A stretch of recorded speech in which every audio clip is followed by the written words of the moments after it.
Hey guys, welcome to Haru Solution, and in this video we're going to show you guys how you can delete your Amazon app. At first go to Amazon and then click on your profile, then select your account. Now scroll down all the way until you see close your Amazon account, so click on that.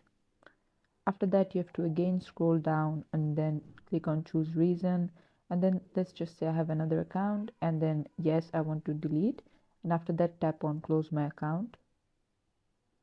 Once it's done, it's going to say confirmation required, so all you have to do is go back to your Gmail and then it says account close, so click on that. Then scroll down and it says confirm account closure. Once you tap on it, your Amazon account will be permanently deleted. Thanks for watching. Please leave a like and subscribe for more tutorials like this, and until then, take care.